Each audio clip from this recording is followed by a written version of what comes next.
Welcome to our channel. इस video में हम कक्षा 8वीं विज्ञान के अध्याय 6 कार्बन के प्रश्नों के उत्तर करेंगे। इस वीडियो को सुनने मात्र से ही आपको सारे प्रश्नों के उत्तर याद हो जाएंगे। तो अगर आपने हमारे चैनल को अभी तक सब्सक्राइब नहीं किया है तो जल्दी से सब्सक्राइब कर लीजिए और इस वीडियो को लाइक कर अपने फ्रेंड्स को जरूर शेयर करें। तो चलिए शुरू करते हैं। सबसे पहले हम पाठ के मध्य में दिए गए प्रश्नोत्तर करेंगे। इसमें सबसे पहला प्रश्न है, हमारे चारों ओर कार्बन किन किन रूपों में पाया जाता है?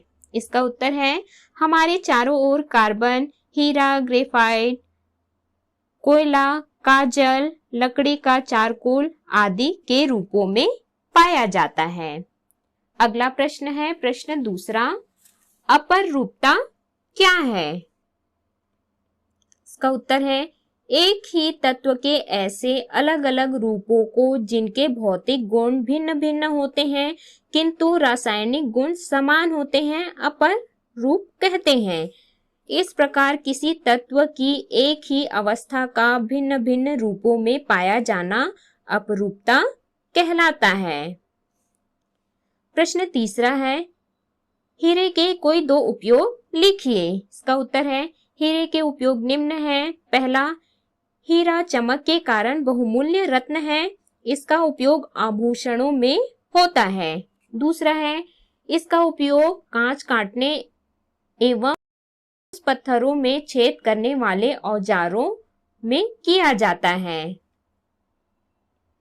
अगला है तीसरा, इसका उपयोग शल्य चिकित्सा के उपकरणों में भी किया जाता है। प्रश्न चौथा है, निम्न को बनाने की विधियां लिखिए। पहला, लकड़ी का चारकोल। दूसरा, काजल। इसका उत्तर है लकड़ी का चारकोल। मजबूत कांच की परख नली में पेंसिल की छीलन लेकर बर्नर या मोमबत्ती की सहायता से परख नली को गर्म करते हैं। थोड़ी देर बाद हम देखते हैं कि परख नली में रखा पदार्थ काला पड़ जाता है। इस प्रकार लकड़ी का चारकोल प्राप्त किया जाता है। इसमें हमको ये चित्र लकड़ी का चारकोल बनाना है। अगला है काजल। मिट्टी के दिए में सरसों का तेल लेकर इसमें एक रुई की बनी बत्ती डालकर तेल सोखने देते हैं। तत्पश्चात बत्ती को जलाते हैं। अब कांच की पट्टी पर निकलने वाले धुएं को एकत्रित करते हैं। इस प्रकार काजल प्राप्त किया जा सकता है। इसमें इस प्रकार काजल का बनना का चित्र बनाना है। अगला है, इनके उत्तर दीजिए। प्रश्न पहला, कार्बन और हाइड्रोजन से बने यौगिक क्या कहलाते हैं? इसका उत्तर है, कार्बन और हाइड्रोजन से बने यौगिक हाइड्रोकार्बन कहलाते हैं। प्रश्न दूसरा है, दहन क्या है? इसका उत्तर है, कुछ पदार्थ जलने पर ऊष्मा या प्रकाश अथवा दोनों के रूप में ऊर्जा उत्पन्न करते हैं। इस प्रकार की जलने की क्रिया को दहन कहते हैं। अगला है प्रश्न तीसरा, तीन दहनशील पदार्थों के नाम लिखिए। इसका उत्तर है, तीन दहनशील पदार्थ मैग्नीशियम, कोयले के टुकड़े व लकड़ी हैं। अगला है प्रश्न चौथा, पटाखों तथा ईंधन के सार्वजनिक वाहनों में लेकर जाना क्यों प्रतिबंधित है? इसका उत्तर है, पटाखों तथा ईंधन एक दहनशील पदार्थ है। यह अत्यधिक मात्रा में ऊष्मा व प्रकाश उत्पन्न करते हैं जिससे धन की हानि अत्यधिक होने की संभावना होती है। इसलिए इन्हें सार्वजनिक वाहनों में लेकर जाना प्रतिबंधित है। अगला है, इनके उत्तर दीजिए का पहला प्रश्न, दहन के लिए आवश्यक परिस्थितियां कौन सी है? इसका उत्तर है, दहन के लिए आवश्यक परिस्थितियां ऑक्सीजन का होना है। प्रश्न दूसरा है, ज्वलन ताप किसे कहते हैं? इसका उत्तर है, जिस न्यूनतम ताप पर कोई पदार्थ वायु की उपस्थिति में जलना प्रारंभ करता है वह ताप उस पदार्थ का ज्वलन ताप कहलाता है।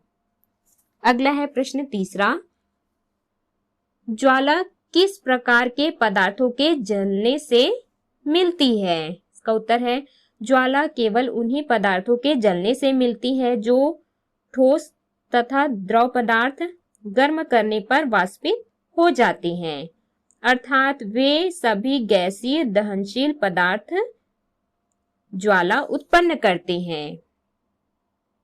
अगला है प्रश्न चौथा। ज्वाला का सबसे अधिक ताप वाला क्षेत्र कौन सा है? इसका उत्तर है ज्वाला का सबसे अधिक ताप वाला क्षेत्र बाहरी क्षेत्र है। प्रश्न पांचवा है जलती हुई मोमबत्ती का चित्र बनाइए तथा नामांकित कीजिए। तो इस प्रकार से आपको मोमबत्ती की ज्वाला का चित्र बनाना है और नामांकित करना है। अगला है इनके उत्तर दीजिए के प्रश्न में पहला प्रश्न है चूने के पानी में कार्बन डाइऑक्साइड प्रवाहित करने पर वह दूधिया क्यों हो जाता है? इसका उत्तर है चूने के पानी में कार्बन डाइऑक्साइड प्रवाहित करने पर अविलेय कैल्शियम कार्बोनेट बनता है जिससे चूने का पानी दूधिया हो जाता है। अगला है प्रश्न दूसरा शुष्क बर्फ क्या है? इसका उपयोग लिखिए। इसका उत्तर है कार्बन डाइऑक्साइड को ठंडा करने पर वह ठोस अवस्था में परिवर्तित हो जाता है, इसे शुष्क बर्फ कहते हैं। इसका उपयोग प्रशीतक के रूप में किया जाता है। अगला है प्रश्न तीसरा अग्निशामक यंत्रों में रासायनिक क्रिया के फलस्वरूप कौन सी गैस बनती है?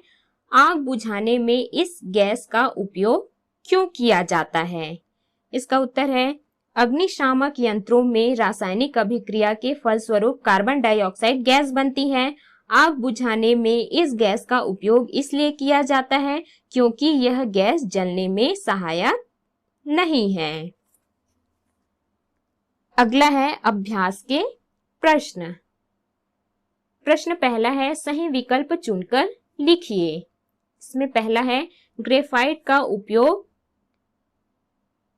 नहीं किया जा सकता है। तो इन चार ऑप्शंस में से सही है काटने के औजार में। दूसरा है कार्बन डाइऑक्साइड नीले गीले लिटमस को लाल कर देती है, अतः वह है, तो इसका उत्तर है अम्लीय ऑक्साइड। तीसरा है 60 कार्बन परमाणु वाला अपर रूप है, तो इसका उत्तर है फुलरेन। चौथा है शुष्क बर्फ है, तो इसका उत्तर है ठोस कार्बन डाइऑक्साइड। पांचवा है प्रकृति का सबसे कठोरतम पदार्थ है, तो इसका उत्तर है हीरा। छठवा है ज्वाला के विभिन्न क्षेत्रों में किस क्षेत्र का तापमान उच्चतम होता है? तो इसका उत्तर है हल्का नीला क्षेत्र।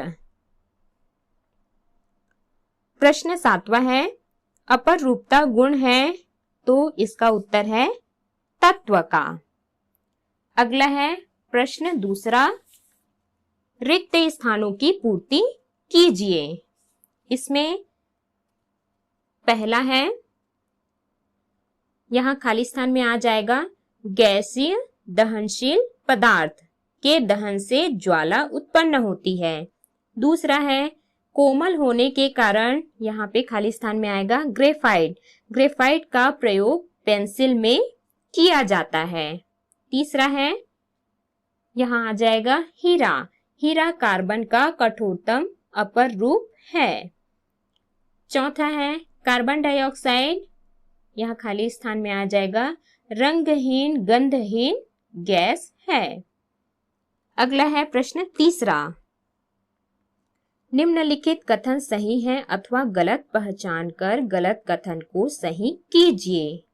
पहला है हीरे तथा ग्रेफाइट में एक ही तत्व कार्बन है, ये सही है। दूसरा है हीरा विद्युत का सुचालक है, तो इसका उत्तर है गलत। हीरा विद्युत का सुचालक नहीं है। तीसरा है मोमबत्ती की ज्वाला में हल्का नीला क्षेत्र मध्य में होता है, इसका उत्तर है गलत। मोमबत्ती की ज्वाला में हल्का नीला क्षेत्र बाहरी क्षेत्र में होता है। चौथा है ज्वाला के बाहरी क्षेत्र में दहन की क्रिया नहीं होती। इसका उत्तर है यह गलत है। ज्वाला के बाहरी क्षेत्र में दहन की क्रिया होती है। अगला है पांचवा, कार्बन डाइऑक्साइड की प्रकृति क्षारीय होती है। इसका उत्तर है गलत। कार्बन डाइऑक्साइड की प्रकृति अम्लीय होती है। अगला है प्रश्न चौथा, उचित संबंध जोड़िए। तो इसमें कॉलम अ और कॉलम ब को हमको उचित संबंध जोड़ना है।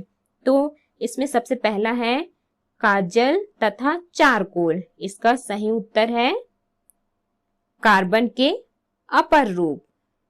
दूसरा है 60 कार्बन परमाणुओं, तो इसका उत्तर है फुलरेन। तीसरा है कठोरतम पदार्थ हीरा। चौथा है शुष्क बर्फ, ठोस कार्बन डाइऑक्साइड। पांचवा है दहन ऑक्सीकरण क्रिया से बना। अगला है प्रश्न पांचवा, निम्नलिखित प्रश्नों के उत्तर लिखिए। प्रश्न पहला है अपर रूपता से आप क्या समझते हैं? कार्बन के विभिन्न अपर रूप कौन कौन से हैं? प्रत्येक के दो दो उपयोग लिखिए। इसका उत्तर है एक ही तत्व के ऐसे अलग अलग रूपों को जिनके भौतिक गुण भिन्न भिन्न होते हैं किंतु रासायनिक गुण समान होते हैं अपर रूप कहते हैं। इस प्रकार किसी तत्व की एक ही अवस्था का भिन्न भिन्न रूपों में पाया जाना अपरूपता कहलाता है। कार्बन के विभिन्न अपर रूप हीरा, ग्रेफाइट, काजल, कोयला व लकड़ी के चारकोल हैं। अगला है हीरे के उपयोग। पहला, इसका उपयोग आभूषणों में। दूसरा, इसका उपयोग कांच काटने एवं कठोर पत्थरों में छेद करने वाले औजारों को बनाने में। तीसरा, शल्य चिकित्सा उपकरणों में। ग्रेफाइट के उपयोग हैं, पहला पेंसिल के लीड बनाने में। दूसरा, उच्च ताप सह क्रूसिबल छोटा पात्र बनाने में। तीसरा, इलेक्ट्रोड के रूप में। चौथा, मछली पकड़ने की बंसी, साइकिलों के फ्रेम, अंतरिक्ष यानों के पुर्जे, डिश एंटीना तथा टेनिस रैकेट बनाने में। अगला है काजल के उपयोग। पहला है स्याही और काला रंग बनाने में। दूसरा, टायर तथा प्लास्टिक में पूरक के रूप में। कोयले के उपयोग हैं, पहला ईंधन के रूप में। दूसरा, कुछ धातुओं जैसे लोहे के निष्कर्षण में। अगला है लकड़ी का चारकोल। इसका उपयोग है, पहला गैस मास्क में। दूसरा, सिगरेट के फिल्टर बनाने में। तीसरा, शक्कर को रंगहीन बनाने में। चौथा, तेल तथा वसा से रंगहीन अशुद्धियों को हटाने में। अगला है प्रश्न दूसरा, हीरा तथा ग्रेफाइट में आप किस प्रकार अंतर करेंगे? तो इसका उत्तर है हीरा और ग्रेफाइट में निम्न अंतर है। हम निम्न गुणों के आधार पर हीरा और ग्रेफाइट में अंतर देखेंगे। पहला गुण है रंग। हीरा रंगहीन होता है, ग्रेफाइट धूसर काला होता है। दूसरा, कठोरता।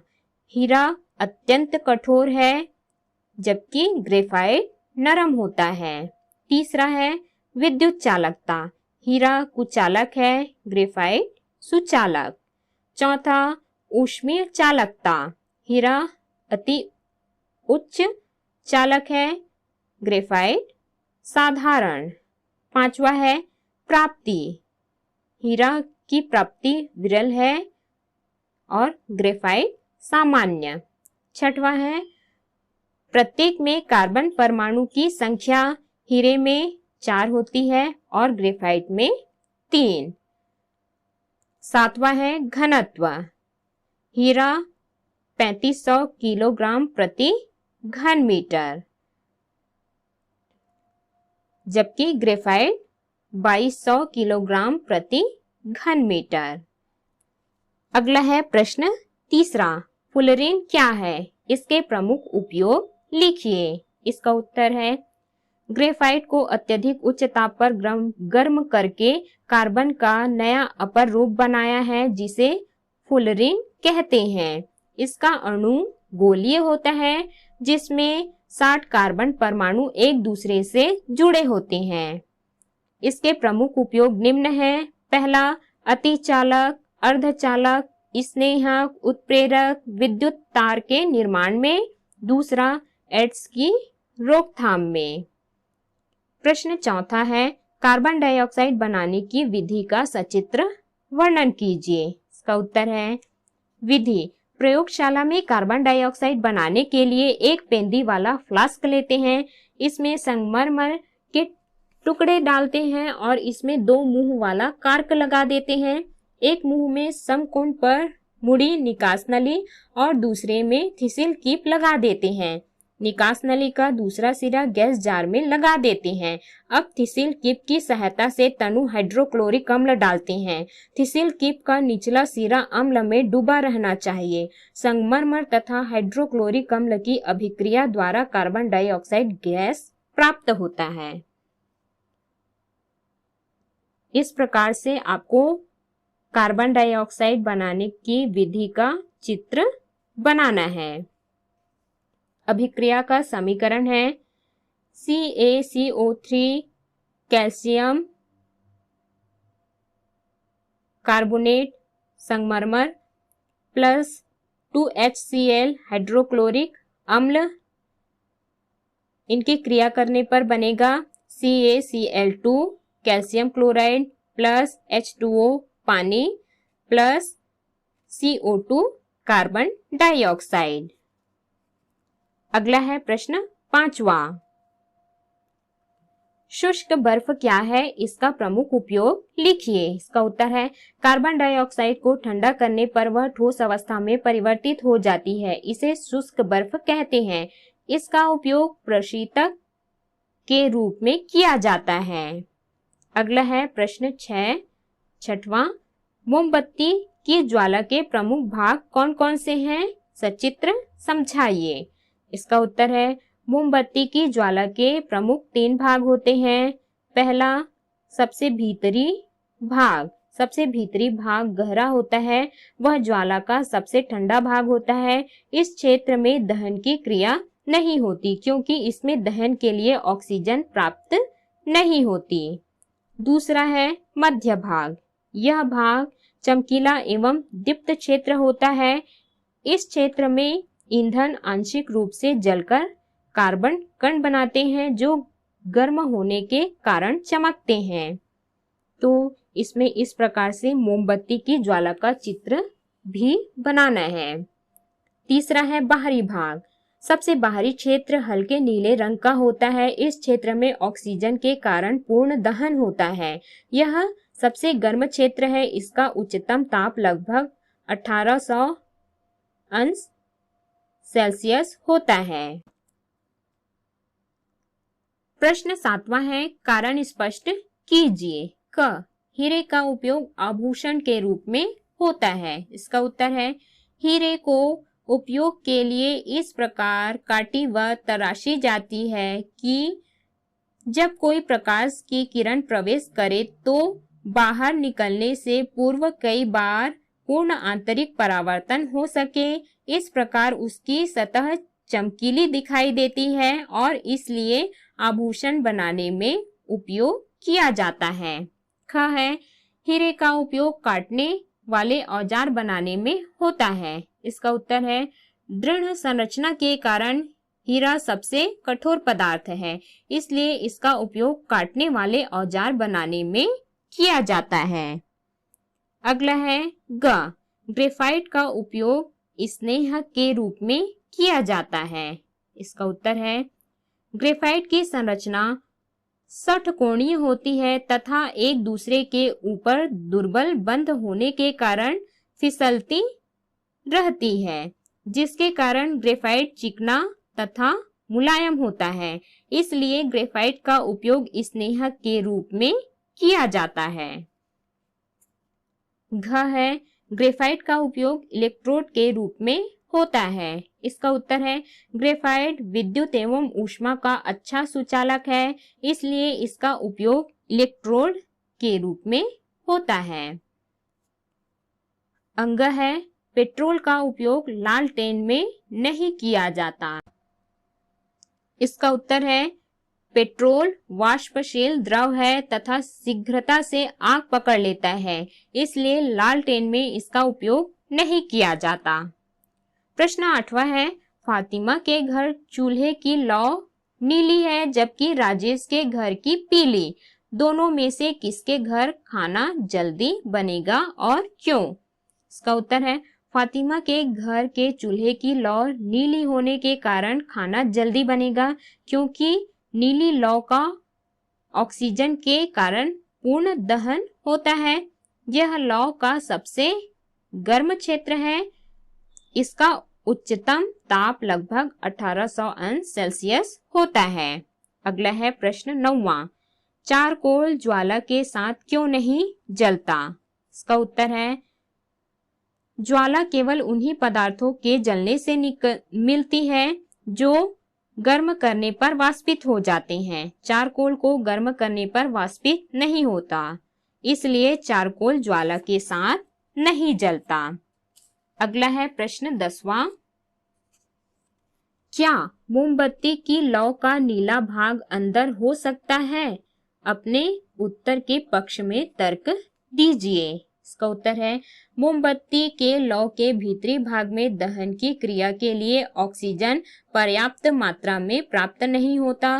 मोमबत्ती के लौ के केवल बाहरी भाग को ऑक्सीजन पर्याप्त मात्रा में प्राप्त होता है, जिसके कारण लौ का बाहरी भाग नीला होता है। इसलिए मोमबत्ती की लौ का नीला भाग अंदर नहीं हो सकता। तो इस प्रकार से हमने सभी प्रश्नों के उत्तर किए। इस वीडियो को सुनने मात्र से ही आपको सारे प्रश्नों के उत्तर याद हो जाएंगे। तो अगर आपने हमारे चैनल को अभी तक सब्सक्राइब नहीं किया है तो जल्दी से सब्सक्राइब कर लीजिए और इस वीडियो को लाइक कर अपने फ्रेंड्स को जरूर शेयर करें।